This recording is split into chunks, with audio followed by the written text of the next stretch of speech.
This was one big stone, which had to be ground down to that configuration. And the corpus was designed after my late mother-in-law's medal, and all the thorns on the hands and feet, the miniature thorns, all came from the bushes. Yeah, and this stone, what happened was, before I left, there was a young couple who got engaged. They came and they said, "We're going to heard you making a rosary, would you use this stone?" And it was a heart-shaped, smooth river rock in the shape of a heart. And I said, "Well, it's not from the mountain, but I didn't want to hurt their feelings." I said, "Sure, so I'll take it." And it was a beautiful stone. When I got all finished drilling it, I was going to put the wire in it. It broke. It split right in half. Just opened up like a piece of bread. So I went back to the box, and I pulled this stone down. It was about 10:30 at night, and it was the middle of February. And I submerged it, and I started to drill. And as I was drilling, I got this aroma of flowers. I said, "Oh, I know what's happening." I said, "You're not doing this." Come on, Mary. Yeah, so I go outside, and I'm standing in my driveway, and I'm looking around, make sure nobody's looking Flowers, at one. fragrant. And How about I'm stuff? trying to wake myself up. I'm slapping my face. So I go back inside, and I walked around. I couldn't get any aroma anywhere except near my workbench. And then when I started to drill again, it just billowed out. Smell of rose. Just over, and I'm crying like a baby trying to drill this thing.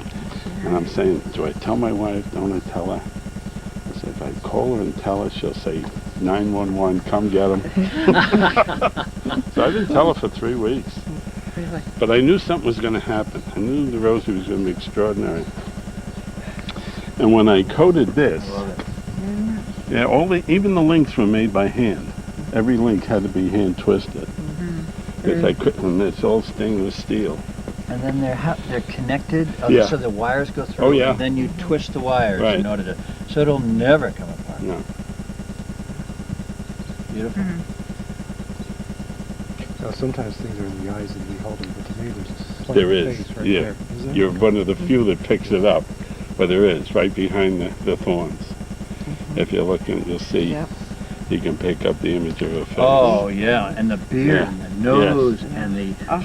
down below. Yeah. Look at Oh, that. my goodness. And it's funny, but I don't say a word to people. I just see if they see it, and if they do, fine. If they don't, it's Oh, it's yeah. an extra blessing. Can you see it? I mean, there's she.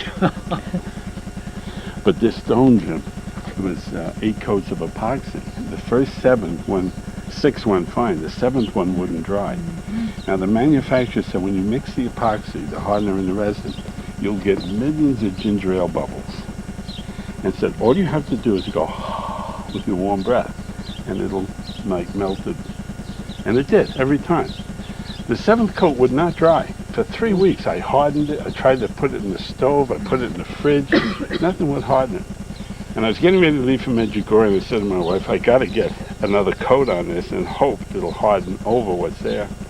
So I poured it just before Mass, and I had 4 prongs that held the crucifix.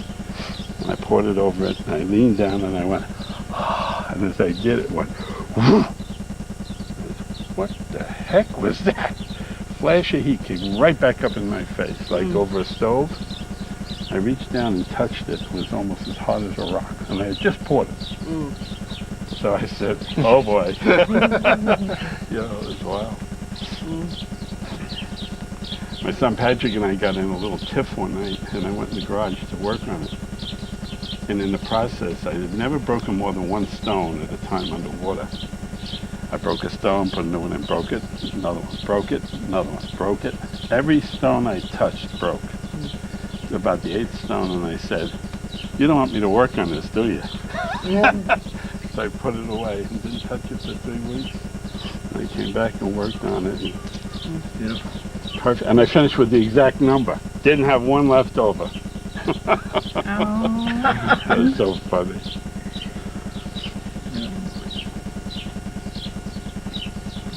It's just beautiful, isn't it? And I didn't have You just want to squeeze it. I didn't have the, I had a woman one time in a wheelchair. She was confined for the rest of her life. and she had the most massive hands, and she held onto the crucifix against her bosom and cried, and her blouse was soaking wet. And I stood there thinking, "Why, what faith? What tremendous faith, you know? She knows she's going to be in a wheelchair the rest of her life, and just hanging on and hanging on."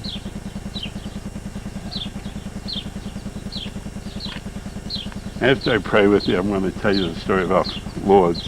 You think I should tell the story about Lourdes? Yes, yes, definitely, yeah.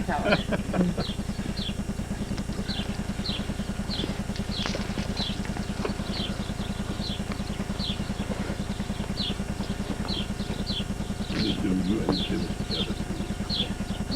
You both hold the crucifix.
Thank the Holy Spirit.